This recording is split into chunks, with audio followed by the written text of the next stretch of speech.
All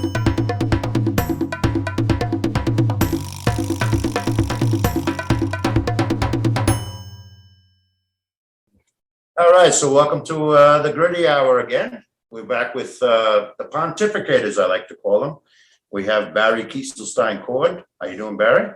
Fine, good to see you, Thomas. Welcome back to the Gritty Hour. We got Henry Boehringer. Yep. Good to see you again, Henry. Hey, I'm here. And we got Phil Kosofsky. How are you, Phil? Hello. Or should I say doctor? Never doctor. Never doctor, always Phil. Yes. Well, it's great to have you gentlemen back. We're going to talk a little bit today about current events like we did the last time. Pontificators episode 1. So, Barry, you were talking about the Chinese balloon, which is definitely in the news. Which has been tickling me quite a bit. Tickling you? Yeah, tickling me because there's been apparently a lot of them that they've sent up of this kind of relatively low tech with high tech stuff in it. And I'm just, surprised we shot it down. I mean, it should have come down. There's no question about that. Fortunately, they haven't fired any missiles at our high-flying equipment because everybody is spying on everybody, and there is tit for tat in a sense. But I thought it'd be great to put together a collection of large balloons that actually sent pleasant messages to the Chinese. Big smiley faces, advertising for McDonald's and, Chico Flick, and anything that's American with a big smile on it, and send it over there. And maybe it should drop, candy bars down, anything that is, kind of like saying like, okay, we know you're there. How about something not aggressive for a change? All we got to do is get the jet stream to go backwards. Well, we could do that. It'll go around the world, fly over Europe first. It'll go over India. It'll go right there to, Well, those crafty Russians will grab it. Well, they might. They need it. The Russians certainly need their supplies these days, don't they? I couldn't think of a country I'd be happier with that didn't have supply lines reaching any place into the Ukraine. I'd be thrilled. What do you think of the prospects of Ukraine, Phil? I think Ukraine is going to win, provided we keep them in armament, right? Because it appears that the Russians are inept. They know how to fight one war, which is their strategy is throw lots of people at them and don't care how many you lose. So it was Stalin's way of doing things, and they haven't progressed from there. It worked against the Germans, though. It did, because there were more Russians than Germans. Yeah. And there was the winter. Yeah. And that was a tough deal. And mechanization wasn't as advanced as it is today, especially technology. Missiles were not really, they were just baby missiles at the time, V2s they were sending to England. Now they have really serious armaments, but they still, to Phil's point, they still have the same mindset in terms of fighting these wars right back to Napoleon and before then. Well, we do seem to be willing to fight to the last Ukrainian here in the United States. So who knows? I'm for supporting the Ukraine, despite the fact that I have wonderful Russian friends, and the Russian people I think are okay. Their leadership is quite questionable. Could have said that my entire adult life. There you go. Yeah. How about you, Henry? What do you feel about it? Well, first, I just think that let's take a step back. I think that the name Pontificators is perfect. Because that's what three old men do. Three old men just sit in a rocking chairs sometimes and just sit around pontificating. Yes. Thinking they know whatever is right. It's definitely a fitting title for this, yes. It's a very fitting title. As far as Ukraine, I think that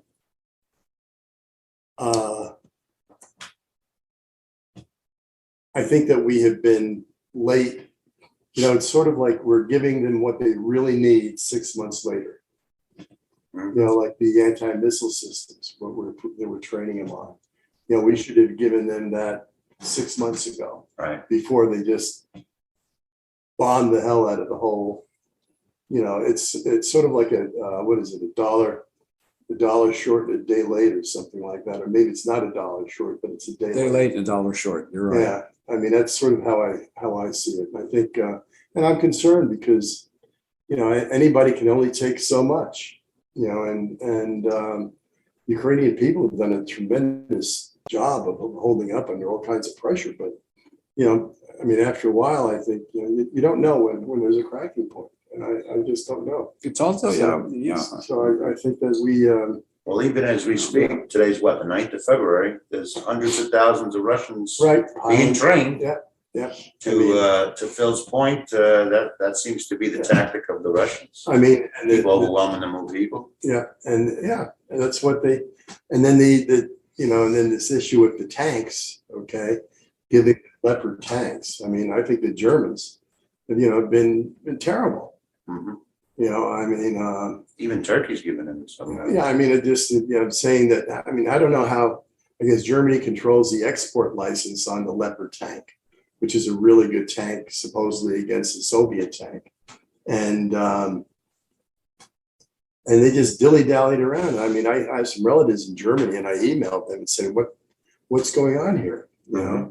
And they seem to feel that, we got to support the Ukraine. And I think it was a government that was, maybe not all the people think like my relatives do, but, but the government seemed to feel that they had another issue at hand. And I mean, it goes, I hate this, and it just shows that, they have not, according to NATO rules, you have to spend, I think, 2 or 2.5% of your GDP on defense. Mhm. And Germany's never done that. Right. Well, that was Donald Trump's point. Right, exactly right. It's one of the things that he pointed out, and I think he was right in doing that. I agree with that. And the only country I think that's really lived up to that is the Poles.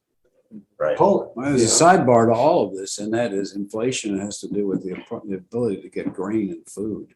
And that is all tied up in the supply line all over the world now. The demand for basic things that we need has been affected and has contributed to inflation dramatically. Higher price for food, higher price for transportation to get the food out of there and to ship it. I mean, they are really global producers. They are a breadbasket of not only Europe, but a big breadbasket for the world. And a lot of countries are suffering for that. And of course, when shelves are empty, the prices go up to the people who can fill the shelves, and it gets down to the public. So everything goes up. And of course, the disruption in the energy pipelines have been disruptive, and of course, has driven up the energy costs as well. So the So war when do is, we get to the negotiating table? As all wars end, this must end that way. well, I agree with you.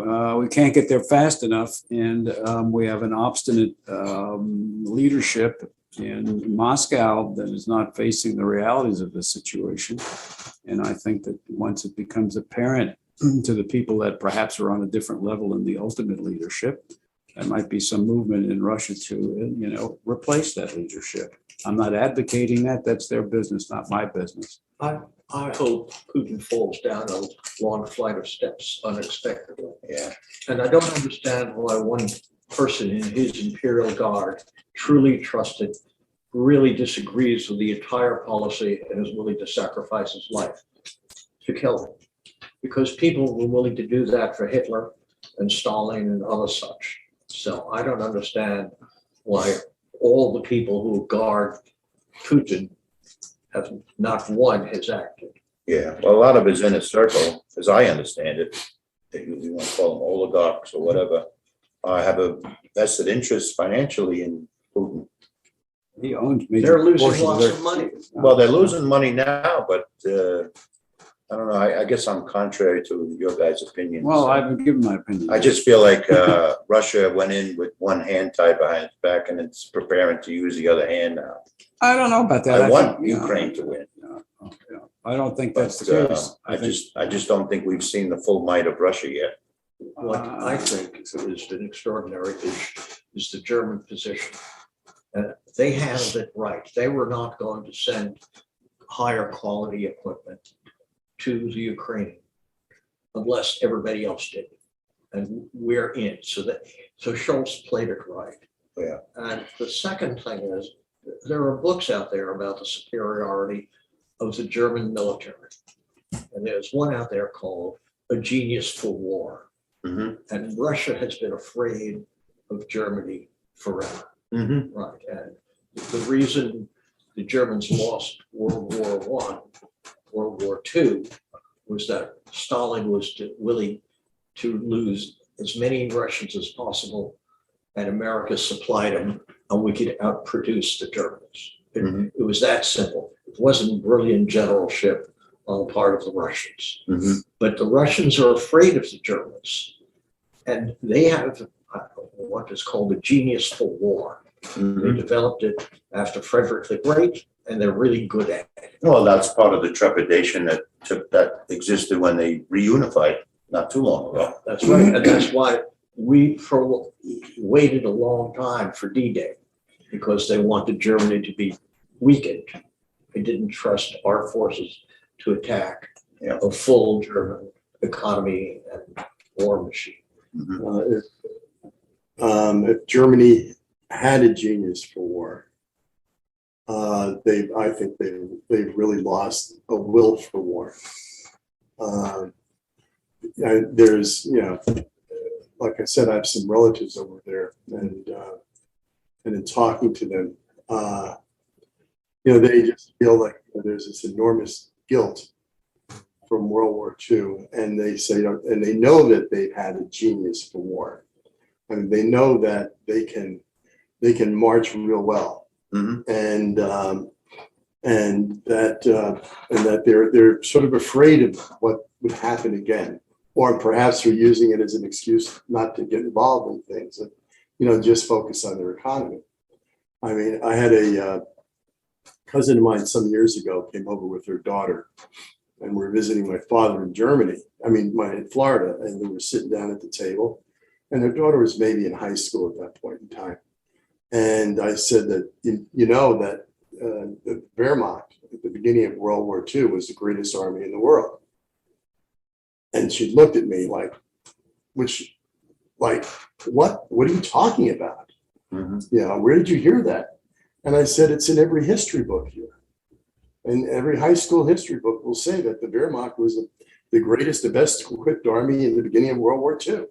And she said, well, they don't say that in the history books in Germany. Mhm. So the history books in Germany have had a rewrite, and they're to, condemn that condemns aggression and whatever, and really, puts this, tries to, through guilt, take the willingness for aggression out of the German people. Mhm. It's like Japan after World War II. Well, they have a volunteer army now. Japan is rearming at full speed. Right, but they have With our Article blessing- 7. With our blessing. Japan has Article 7 in the Constitution, which says that as a government, they do not recognize war as a means of foreign relations or something like. It's just against their law to go to war. To export No, to go to war. or to go to war. Well, To use yeah. war, to go to war. It's Article 7 in their Constitution.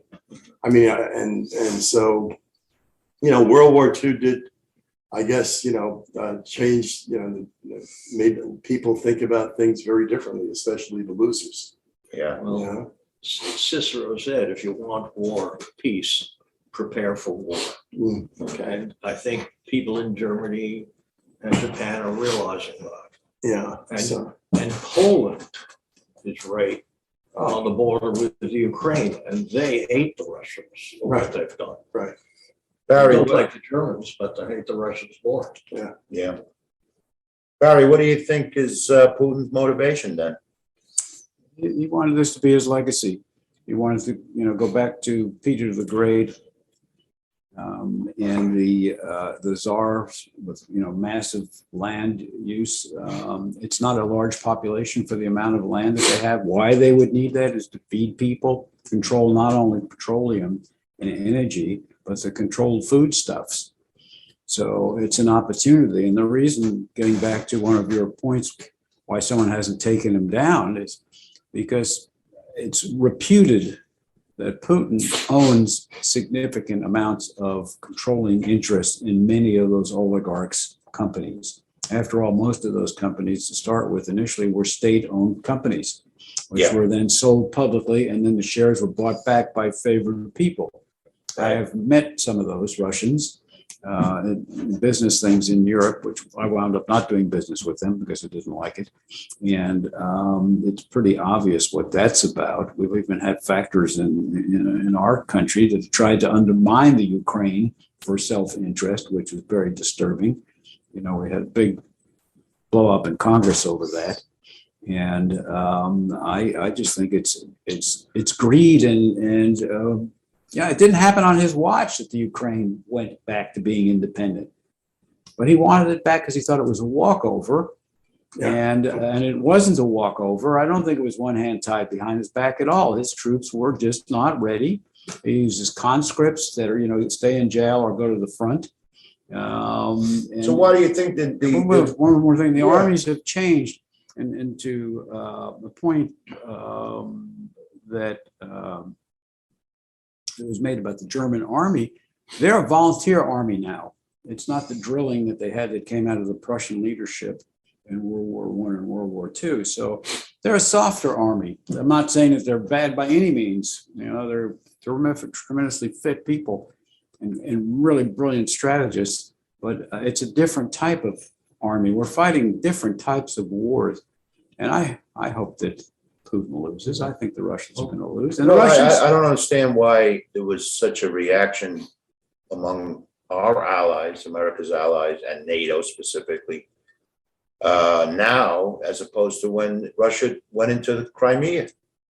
well, there's a lot of reasons. I think It was not part of the Ukraine. They had an idea of limits.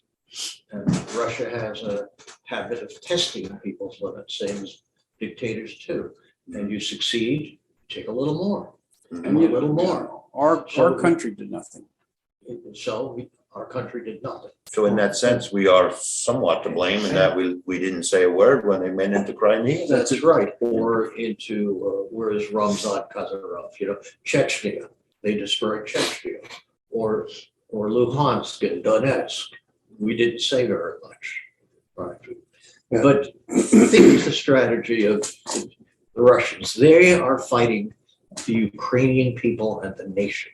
They're willing to destroy the nation. They don't mind if every Ukrainian dies as long as they get the Ukraine. Whereas Zelensky is fighting the Russian military. Mhm. He is not fighting the Russian nation. That's a good point. Yeah, I agree with yeah, that that's too. 100% on the money. And think of it from Putin's point of view. He's losing. He's in splendid isolation with a bunch of Mickey Mouse, well-dressed guards, right? He never appears anywhere. And he's being defeated on all counts by a Jewish comedian, right? Who has figured out how to fight a war and to win the PR game. Yeah. Imagine a movie star becoming a leader of a country. Right. And Zelensky was The dictator was Charlie Chaplin. I was thinking of Ronald Reagan. Well, Zelensky was Times Man of the Year. And I think at the back end, they should have Times Awful People of the Year. And they could have Putin there upside down. Yeah. A few other people too. I vote yes for that concept. Would you want to pontificate about why Belarus hasn't joined the fray, except for letting Russia move through their country? I would say that Belarus is not very strong at all militarily. Mhm. And they are probably afraid of the Ukrainians. And also Belarus has a lot of Western investment. And a lot of NATO on their other borders besides Russia. Right. Oh, that's a good point, yeah. So we had a State of the Union address this week, which I like to call a well-polished TV show. Well scripted and But I wanted to bring out one point about that. I don't know how many gentlemen saw it or didn't see. You saw some of it. So most of them. The lack of decorum. Oh, When I was a younger man, the thought of someone yelling out while the president was speaking during the State of the Union couldn't put my head around that. Now it seems like it happens with regularity, no matter who the president is, And that's what happened this past State of the Union address. And I'm just wondering where we went where we fell by the wayside in terms of decorum and respect for the office. First, I don't think any Democrats screamed at Trump when he was speaking. Well, the Speaker of the House tore up his speech while he was talking. That's Well, it's right. different. That's, But that was- no, it's not different. I'm sorry. it's- That's just the That's same amount It's of a- lack of decorum. It's a silent gesture. Well, I could hear the tearing. You imagine hearing. There's a lack of decorum There was on no- both ends of the There was aisle. no microphone there. They Um, turned it off. I think that our country has been debased since Donald Trump's presidency. I think that he came out as a prize fighter. And he talks about the good old days, which he has managed to dodge every rule that he wants to put in place. And I think that there's just a lack of decorum. I mean, the biggest clown you are, the more coverage you get on television or in the media. Well, that's why the State of the Union is a And- TV show more Well, than anything I else. understand where you were coming from with that, but I just think that the lack of parliamentary procedure and decent expression of political intent or reaction to political intent has fallen to a new low. And the very people who cry that the country isn't what it used to be are leading the downturn. And I'm sorry to see this happening to our country.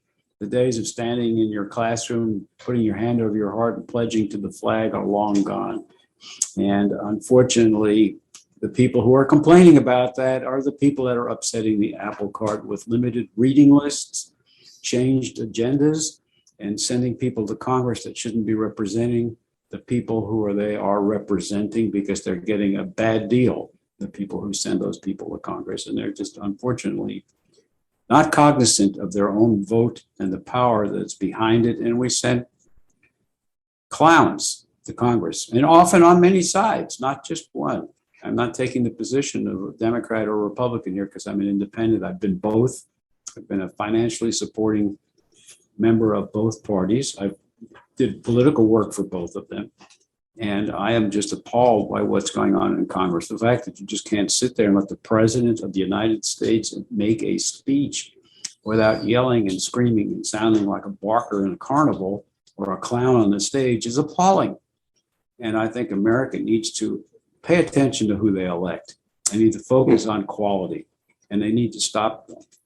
The other thing they need to do, and this is probably not going to be popular, is they have to stop PACs, which is giant accumulations of money, and they have to keep corporate donations for political parties limited, not what they have, which is open-ended donations over here, because the agenda that is being filled by large corporations is corrupting our country, and it's sending idiots to represent us in Congress. I don't have any opinion, but there you go. Henry, what do you feel about it? Well, I think it's wrong. Uh-huh. I think it's part of this, it's sort of like a shadow or from the woke generation, this whole woke thing, Mhm. where, you know, if you don't agree with what I say or what I do or what I am, you're dead to me. Mhm. Okay. And I think that wokeness kind of has runs on both sides of the aisle. Mhm. You know, most people think of young liberal kids having that kind of wokeness thing. Yeah. And you know, but then you have some representative from Georgia running around with a balloon and yelling liar. Okay, and that's basically the same thing as being part of this woke generation. It shows the same narrow-mindedness. Mhm. And yeah, and it just goes back to, you know, there's no ability in this country anymore to reach consensus. We can't agree on anything. Mhm. You know, maybe we agree on the balloon and the balloon being shot down. Okay, By Bubba, you know, but after it passed through the whole right, country. but that's a whole nother. Yeah, I mean, how many people live in Montana? Yeah. You know, but maybe if they brought it down in Montana, they wouldn't have had as Well, good you think they records or would have something. saw it in Yeah. the Pacific, but that's another story. But as you anyway, say. you know, I just think that it's just part of that woke generation thing, and how it's just sort of permeated, you know, our society, and how we just, and I think it's happening in other parts of the world too. but it's not healthy. Yeah. You know, it's not healthy. I mean, to have a, 22-year-old kid say, you don't know what the heck you're talking about, and therefore you're lunch meat. Yeah. That's bullcrap. Yeah. There's no respect for an alternative. and bitch slap. them. Well, it's about the Pledge of Allegiance, and it doesn't seem to have, we don't seem to have a common culture anymore in the age of the internet and social media, and there's no unifying common culture, When something happened, like when I was a child, when something happened, everybody heard it on the news that night. But everything is so dispensed, spread out all over the place. Everybody gets different news sources. When I was young, and we're all somewhat around the same age, except you're the kid, I remember nightly when we did finally get a television that they ran commercials that showed mixed race people, mixed religion people doing things together. And they said, this is basically was saying this was America. And they literally said, this is America. And Americans come in all colors and all sizes and all religions. And we were unified. And of course, that was just on the tail end of World War II. I'm aging myself. But it was a galvanizing point of view that a Black man or a man of Asian descent or a man of white descent, and mix it all up if you want, actually felt from watching this as a young person that you belonged. And these people that were looking different than you or perhaps celebrated different things than you were all Americans in the same country. And we have stepped away from that. And I think that is something that was done softly and generously to a certain generation, despite the fact that everybody still had some kind of a prejudice or grudge. At least they recognized that these were fellow Americans. And today we have had that thrown out the window. And I find that it's a terrible situation. You agree with that, Phil? I disagree with both of you. That's good. First, What do you know? what do I know? It's what I think. But I think it. What do you know? Now he wants to be called The doctor woke, again. no, I don't. Not doctor. The woke generation are finally understanding the truth of American history. And what Barry was talking about was a fiction. 50 or 100 years ago, if you were Black, right, you got lynched. Right. 50 years ago, you didn't get to Harvard. If you were Jewish, you didn't get to Harvard except in a small town. And Chinese all ran restaurants, right, and were expected to do. So it's a fiction of the upper And white laundries. middle class. And laundries. And laundries. Okay. And the fact is that a lot of the capital base of the United States was created in the 300 years of slavery. And the reason that New York banks and the North won the Civil War was we had more money and more forces. And all of those plantations financed their cotton export through Chase Bank and Lehman Brothers.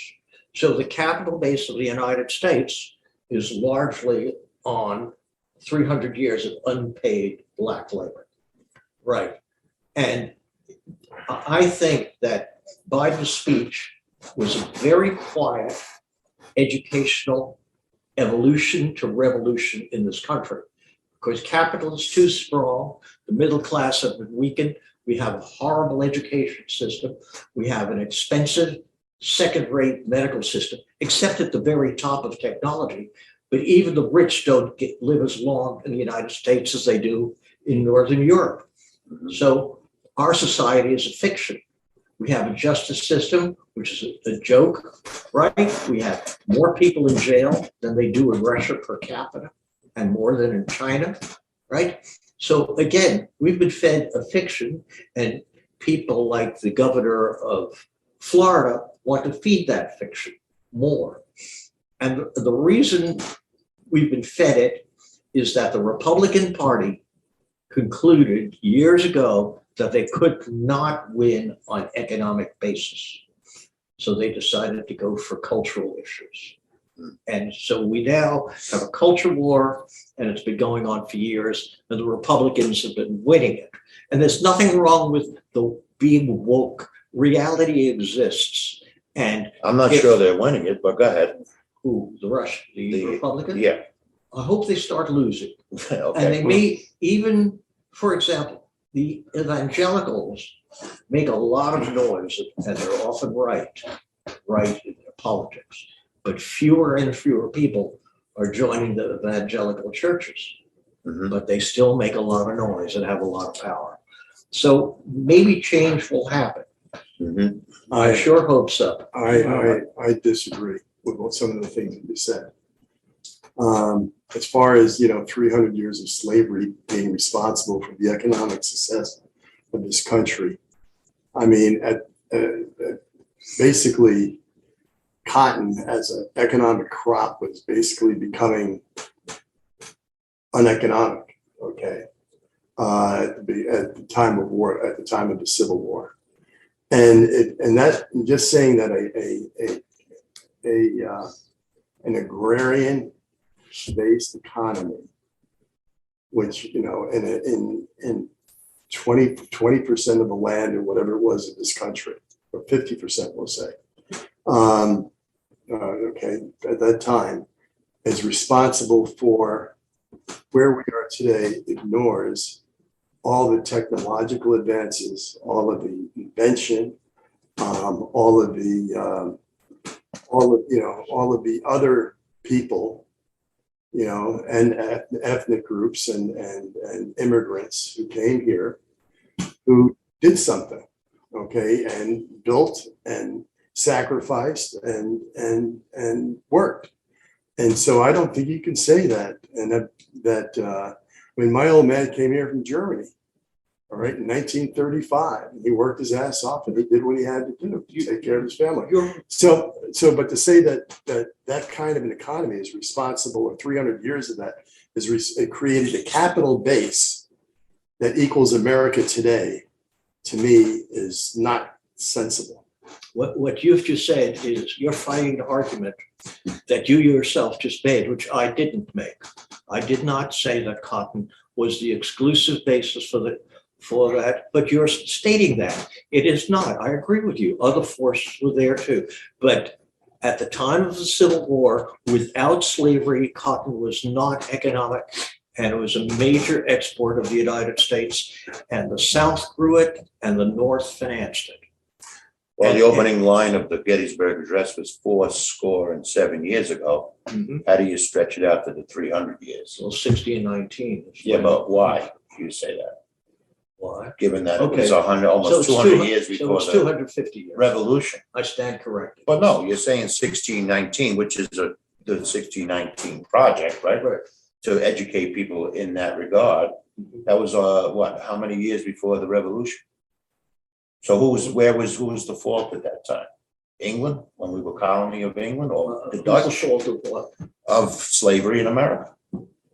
Well, that's Would a you- complex Would you issue. blame the Americans today, or would you blame the Dutch, or would you blame the English? We weren't a country then. Well, they're all equally to blame, Okay, okay? Because a lot of the Dutch had slavery. in the including United States. post-colonial America? I'm not to blame. So we're all equally. to Well, blame. no, I said that. I said All right, that. I'm You know, not to blame. the Dutch, the English were, were importing slaves. The Spanish were doing it. The Absolutely. Dutch were doing it. So. Well, you can go back to So- Mesopotamia so- and, But slavery is not separable from colonialism and from capitalism. It was the 3/5 compromise. That's where we. And there's capital slavery too. Okay. All with right. what? Capital slavery. You're in debt to a bank and you're gonna work your butt off. Well, to make it indentured work. Yeah, servitude, sure. but the Well, I'm Constitution, talking later, now. when we passed the Constitution, Oh, there was I see. that issue of black people to white people and figuring out congressional votes and congressional representation. And they came up with the 3/5 compromise. And so, I mean, I guess you could say that moment in history set up the next 100 years, okay, and the Civil War. But at the same time, you can say that if they didn't do it, we wouldn't have had a constitution, because the South wouldn't, the other colonies wouldn't have gone along with it. So, when it comes to, slavery and in this country, it was bad, it was evil, it was wrong. But I think the blame goes all the blame that goes into ancient history and old history, and it's not. Well, what are you going to do about it? What would be your contribution to this historic inequality which exists today in many ways? Well, all right, I'll tell you. Yeah. I'll tell you a story. All right, want to hear a story? Okay. I had a secretary. Mhm. All right, her name was Mavis Brown. Mhm. Okay, she was from Jamaica. Mhm. Great gal. Okay, passed her CPA exam, got a degree in accounting, and she was my secretary. All right, and so we worked really well together. And there was a time came when this Irishman at the top blew the place up, and it was going to be folded up. And so there was another part of the company where they had some job openings, and I had Mavis apply for it. Mhm. And Mavis, they were just dragging their feet about. That's because there were some gentlemen in the other over in New Jersey who just didn't like the idea of having Mavis come and work there because she was a large black woman. Okay. And very qualified. Okay, but that's what it was. And so I went into the personnel guy's office. Remember, he's a guy named Art something, or a Polish guy. And I walked into his office and I sat down in his chair and I said, "You know what, Art?" I said, and I know why Mavis doesn't have that job. And I'll tell you what I'm going to do. I'm going to personally drive Al Sharpton up here. I'm going to put his fat butt in that chair and have you explain it to Al Sharpton why she doesn't have that job. She's gone next week. So what it is, it's an individual thing. Okay, we all have to do it. There's no what we do My about. God, she was fired. No, she was hired. She was hired. She was gone to. I would have loved for her to fire them. That would have been great. That would have been, yeah. But so I mean, it's what we do as individuals. Okay, I mean, we can't come out with a global pronouncement or whatever. We just have to be individuals, and we have to do things where we think that it's right for us to do something. There's a large element of the African American population that resents being labeled a victim. So you got to be careful what you say sometimes because they don't appreciate that. Of course, there are a lot that want, the reparation issue and all that stuff, but you always have to keep in mind you might be offending some of the people you're hoping to help. Whatever you do ticks off somebody. Oh, absolutely. That's why I agree with both of these gentlemen Yes. and their opinions to some degree. Also, I wanted to go back to the Pledge of Allegiance. And We started out with a Chinese balloon. How did we Well, get? the Pledge of Wait, Allegiance I want to finish that. wasn't part of the school curriculum until 1952. Well, that's when I said it, the Pledge of Well, the Allegiance. on the God part But was Yeah, asked. I wanted to But clarify they were always this. doing I it. wanted to clarify this. When I was talking about these commercials for brotherhood or unification, I don't think I said it loud enough. Maybe this picked it up. I said, you watch these, which gave you a sense that the people that you met in the street of different color or different religion or from a different country were also Americans. But I think you may have missed the point because I have a tendency to trail off. I said, you still wound up with the bigotry of your environment. There was no way around that. And then we launched into the slave issue from there and the money issue, which was very relevant to bring up 250 years and still today.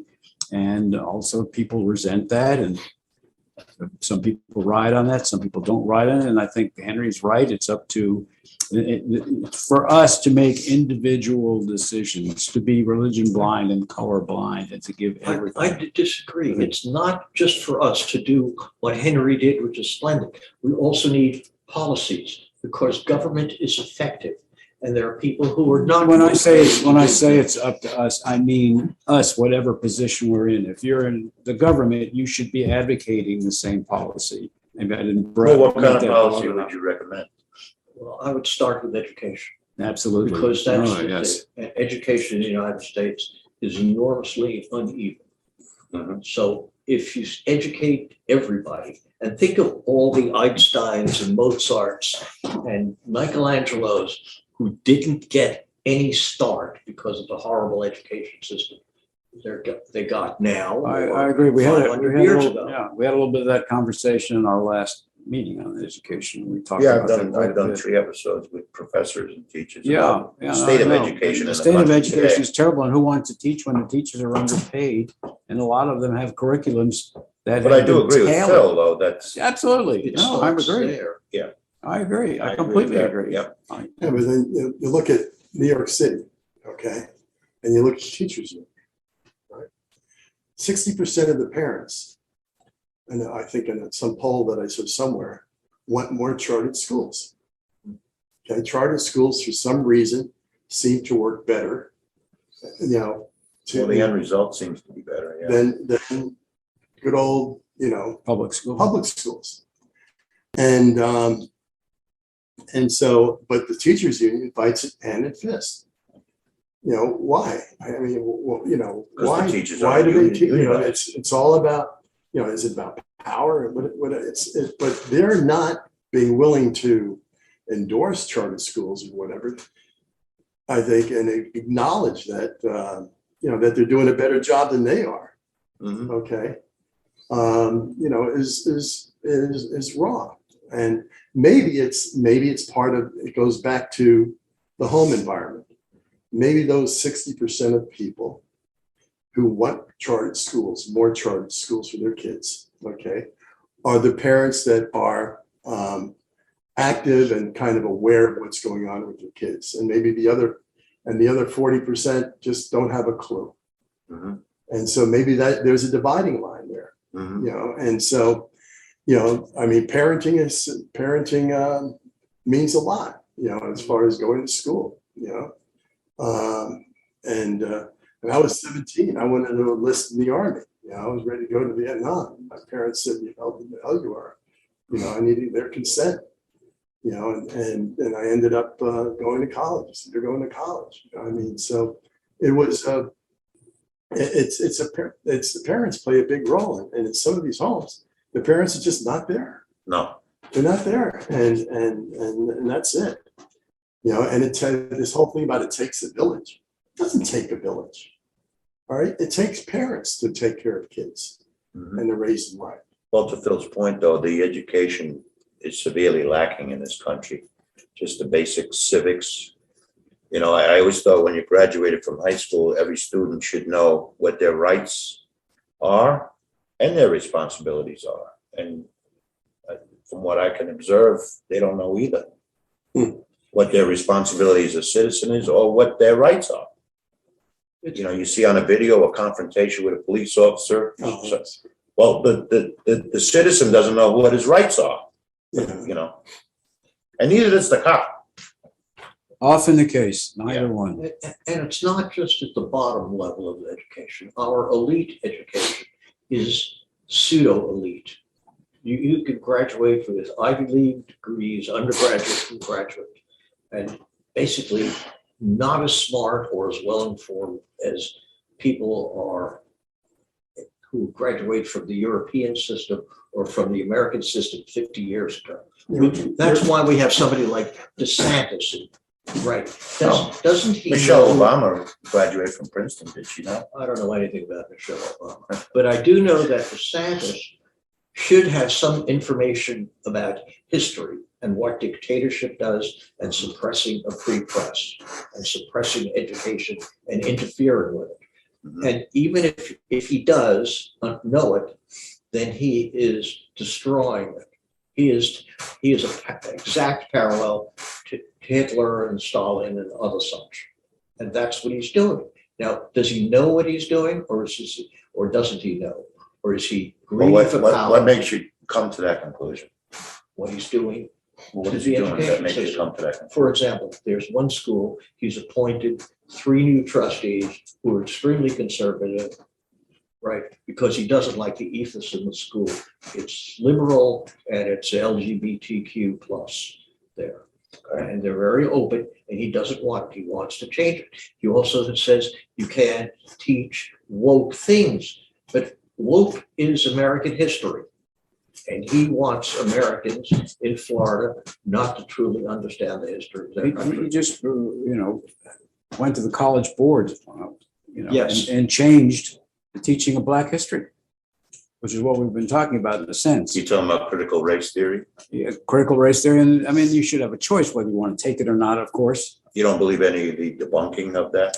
I actually am totally unfamiliar with it, but there's a choice out there that, you know, if you want to study something, you should be able to study it and form your own opinion, and you should have the good teachers behind you to lead you, and, you know, your home front, all of that thrown in. You should not be kept from looking at anything you want. That's, you know, we have a Freedom of Information Act. But when you went to, what grade are we talking about? This is the college boards. Oh, college, okay. Mhm. All right. College Yeah, at that boards, level, you're right, I it's- agree with that. For advanced placement. Right. It's just not fair to any person wanting an education. You know, you make a decision on a presidential election, if you're going to vote for one or the other, you ought to be able to read different opinions See, on you brought, history and politics. Yes. You have to. you know, education. See, we don't have a centralized system of education in this country like they have in China. Okay, there's massive testing, and then people perk up to the top and get to go where they're supposed to go. And everyone else is sort of filtered behind. Okay, and a good example is like Bard College. Okay, there's a lot of Chinese students there. Okay, who are studying. Okay, and that's because, you know, their parents had the money to pay for it, but B, you know, they didn't filter up through their own system to the top Juilliards of China. Germany, okay, their whole system of education is based upon creating jobs. Okay, I mean, that's what they basically look to do. I mean, it's my nephew's a pretty smart guy who went to Stanford. He got his degree in math, and he said, a master's in math, and he said all the guys from Germany are smarter than him in math. They're all 6 months ahead of him. That's what they said. They're all a little bit ahead. You know, and in Germany, what happens is, you know, you go through this system, and then I think it's like around when you're 18 or 19, you take a test called the Abitur. And the Abitur is something that says, okay, you're going to go on to college, and it's all free. Or you may be a doctor, you know, and put you on a path, and or you go to become a plumber, Right, you know, and you go on into an apprenticeship type of thing. right. We think here, okay, everybody should major in sociology or psychology or like political science like me and be useless. Yeah. Well, I'll recommend you too. I did a 3-part podcast series on the state of education, and I had professors on and teachers of many different levels, grammar school, high school. And one of the things we touched on the third and final series, which came out last week, was there's a trend among especially males to not go to college. They'll go to a trade school instead, because there is a demand for plumbers and electricians. There's a shortage of plumbers, and anybody who needs work done in their house will tell you there's a shortage of carpenters. So there seems to be a trend away from college, which, you know, it could be a good thing or a bad thing. It might nullify what you're saying about where the education should start. In the See, but our system isn't set up to provide the direction there. Okay, at least not here in the Northeast. I don't see it happening. In the South, you see it happening. well, the bonus of that is you can earn money while you're training to be a carpenter or an Yeah, but electrician, they have these technical and you'll colleges. not be $100,000 in the debt when you're done. You know, and you have these technical colleges down there. Yeah. And that's why you have all these automotive plants. Nissan opened up a plant in Jackson, Mississippi. Mhm. Okay, because this local colleges said, we'll provide you with the trained individuals. You know, and that's what they did.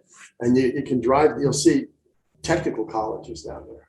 The Japanese educational system is somewhat similar. And they all focus on taking the test at the end of whatever the Right. primary school is, and then they really make who gets into college gets the lead, and everybody else falls into another kind of a position.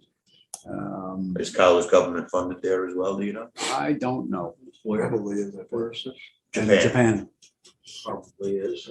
It's a similar system to what you were describing. Yeah. Which was Germany? Right. So I know they do that in the Netherlands also. Yeah, I was talking to this doctor from Germany, and he said, I said, how's the money over in Germany compared to here? And he said, well, we don't make as much money, but we don't start out with as much debt as everybody else does. And so we have a pretty good life, Yeah. you know? And so, you know, there's a cost to, there's just it has to be a different mindset, maybe. Increasing the real money to doctors is dropping because they're joining corporations. They don't go into private practice, Right. and the corporations are interested in profit. Well, And it doesn't matter, they could also be a nonprofit corporation, but they think exactly the way that the profit corporations do. So Yeah. American healthcare is extremely expensive yeah, and technologically highly advanced, but only for those who need it, the small percentage at the top. For most of us, it's very expensive and mediocre. If I need a hip transplant, I'm flying to Singapore. Hip implant. well, it's sort of, yeah, I mean, A nonprofit organization doesn't necessarily mean they're non-losses tolerant. well, you take, Correct. you take Nuance, right, which is which is just a whack job organization. I mean, the guy who was running that retired with a $14 million package Mhm. when Nuance and Vassar merged. 14 mil. What the hell value added did he bring for 14 mil? Yeah, that's Right. a lot of money. Yeah. You know, I mean, A lot of coffee and cigarettes. yeah, it's you know, I mean, the whole, you know, and then I said to my doctor, my cardiologist, I said, you know, communications in this organization is not good. And X, Y, and Z happened. And, you know, and he looked at me and said, you know what? I'm just a paid employee. I hear it from everybody, but I'm just a paid employee. So the reason the situation is as it is that 30, 40 years ago, when this started to happen, the doctors thought it would help them and they would make more money. And instead of standing up and saying, no, we're going to run our own healthcare system and we're not going to be part of a corporation, right? We're going to run it for patients. Right.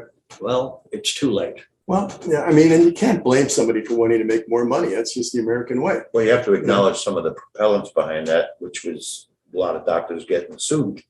Right. They ran under an umbrella It's as the fast as they American could culture. to get out of that rain. It's not any one system. It's Yeah. the total culture of And America. And medical reform in this country will not include anything that takes away from the ability to sue for malpractice. Because everyone in Congress is a lawyer, and everybody who's a lawyer in Congress knows a malpractice lawyer. You know, and so, If they're not a lawyer, they're a doctor. yeah, and that's, you know, and that's just the way it is, you know, I mean, you know, and it's, you know, malpractice adds a lot of costs to doing business. You know, as I say, that's what was one of the propellants of Yeah, this absolutely. merge Yeah. theory. And you have these guys on television, Jacoby and Jacoby. That's not a plug. You know, but What happened to Myers? you know, whatever, Myers, Jacoby, Meyer, Yeah, whatever. yeah. You know, and they're all looking for business, you know. That's, yeah, I don't know. It's all upside down. I've been working in ERs for 50 years, and I remember when I could look at an ankle and say, it's not broken, come back in 3 Right. days and it still hurts. Now I have to do an x-ray, even if I'm sure it's not broken, because that's what people expect. Yeah. And so what used to be a 2-minute, you know, assessment that probably cost $100 now takes 2 hours because you got to get the x-ray and wait for the x-ray. It incurs additional charges. And I'd say going to an ER and getting an ankle x-ray and finding it's normal is probably $1,500 to $2,000 Right. billed to some system. And there are computer systems now that run my life.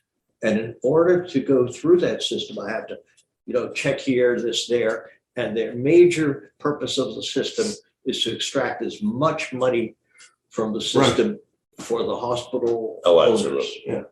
Make sure the billing is always at max. That's right. Yeah. And the payee then That's a good fights with point, that system with their And own and system. make sure it's empty on weekends. Yeah. It's a very good point, Phil. Yeah. Yeah. Just total, you just came to my mind. Did you get more business on full moons in the ER? I've never noticed. Never I've noticed? never noticed. No. Just curious. It's a totally erratic business. You could sit there and have a pizza, or all of a sudden you're busier than you know what to do. Yeah. Curious. Yeah. So Barry, what's the resolution to all of these problems? Well, we can't start again. It wouldn't be too easy to turn this ship, Yeah. but we could start slowly here and there. The best thing to do is clean up Congress. And who wants the job at the moment? Well, if you lie well enough, you might get in there. Yes, like that. Who is it? What's that? DeSantos. Santos, DeSantos, yeah. whatever his name is. That's the ultimate clown on top of the clown. Yes. The small car that used to be in the circus that all the clowns spilled out of, that is now the lead clown. The fact that the party actually keeps him around for his vote, and who knows what he'll vote and what he'll say he's an expert on next, is absurd. I mean, cleanse your party of idiots. And that goes for the Republicans too. 20, 30 years ago, there was an Eddie Murphy I movie mean, it goes for the Democrats as well. when get he rid of runs the for idiots. Congress. I remember that. He picks a dead congressman's name. I remember that. And he gets it. You remember that? Well, I don't remember the name. There have been dead people elected to the It was US funny then. Congress. Yes. Now it's a little too close to home. It is, Yeah. it's been driven home. But I can't believe that guy got in there with all those. How do you do that? And then to get a credit card for a gas company, you have to jump through a flaming hoop. But they'll give it to you after you jump through the flaming. I mean, the bar is so low for Congress compared to, and did you ever look at the arrest record for the people that are in Congress? So if you look at the legal records, it's frightening. It is. What I'd like to There know are is- good people, but there are a lot of people. What I'd like to know that is shouldn't be how some of these, especially in leadership in Congress and the Senate, that were 20, 30, $40 million. when they leave. As far as I know, they make like $135,000 a year. That should be the question everyone should be asking. How does a Nancy Pelosi become worth $146 million? Some sort of tech. Yeah, I know, they're all great people. They are allowed to invest with inside information. Yes, and Yeah. as an old stockbroker, I can't believe that, but It should be eliminated along with the PACs. yes, It's just not right. they're dumping stocks and building up portfolios based on what's Yeah, coming To before them. go back to Biden's speech. Yeah. What he approached the entire American system, the healthcare system, right, the military, the economy, wages, taxes, junk fees. He's starting to change things, and I hope he can. I'm not even sure. I don't want to say anything derogatory about him, present company, but I I don't kind know. of, He's been sunlighting as far as I can tell, but some downing, sorry. I kind of miss the good old days of congressional stupidity. Okay. Like Wilbur, what was her name? Annie Fox? Yes, And- she was great. In the congressional, in the pool there, yeah. I mean, that's just where, the politicians did what they were supposed to do. Gary Hart. Gary Hart, yes, Love Boat or whatever it was. I always thought one of the Yeah. downfalls of Congress was when they started turning cameras on. Yeah, well, You know? I think you're absolutely right. I mean, if you talk about stupid Congress people, there's this thing. Google congressman from Atlanta, Guam here. Okay, congressman from Georgia, Guam here. Oh, that was a very Oh, I funny, remember Right? that. Have you seen it? that was a funny one. Yeah. But the island was gonna tell. Huh? The island. Gonna tip over. Right. I mean, where did they get these? I people? always hoped, beyond hope, that he was tongue in cheek, but I I'm don't not know. 100% sure. Yeah.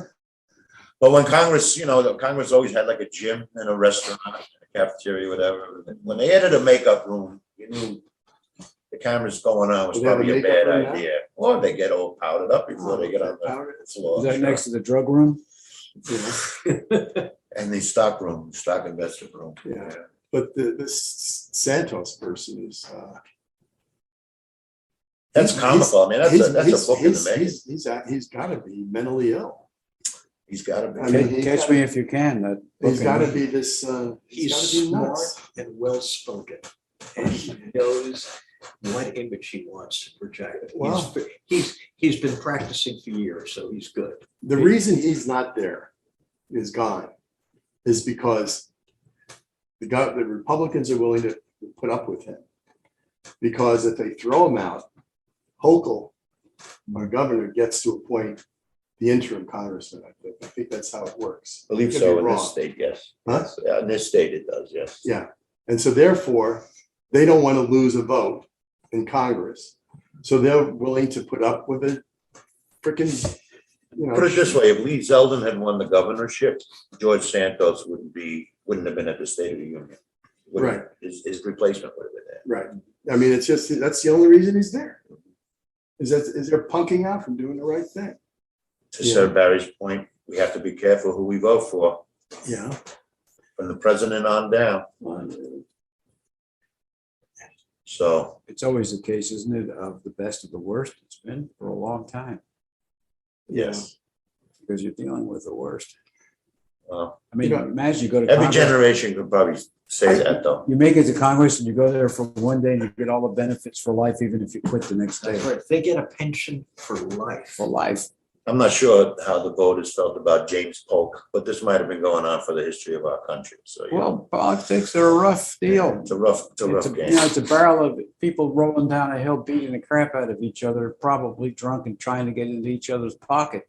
And more often than not, they do, There should be term limitations. Oh, in a heartbeat. for sure. And I think the country would appreciate that. Yes. And we should have plumbers in and doctors and. Bring back and Joe the plumber. Atomic physicists and businessmen and nonprofit people and people who run antique stores and cooks. We should have a spread of people and not upper middle class to upper class. It's the way it was originally Largely intended when we Yes. set up our government, but that's not how it's transpired. But I was hoping to end this podcast on a more hopeful note, but maybe when we But do this it- is hope, because the entire country has reached the point of frustration where they're almost exploding. Yes, And when you have people screaming in Congress at the president of the United States instead of having decorum that would be appropriate for the chamber, then you know that people are getting out of the box. And when they get out of the box, generally speaking, something happens. We just hope that it happens good. generally it's been good. And as we discussed Doesn't here, always have to be that way. as we leave it here, as Henry said, and and it goes over to institutions and to corporations, we all must do the best we can to influence the people that are in Congress to do the right thing. And doing the right thing would help this country immensely, which means, we all have to be a little bit cleaner to move it forward. That's what I have to say. And that's my positive note. I agree with that, and I appreciate all three of you gentlemen coming by tonight. Well, thank you for allowing the platform to us. Oh, absolutely. I can't wait to see what the next one's gonna be. I better read up. If we're gonna focus on current events, the next one might be a whopper, the way things are going, so. I agree. Well, thank you very much. Thank you, gentlemen, for coming by. I really Thank you, Tom. appreciate it. And we'll see you further on up the road. Okay. I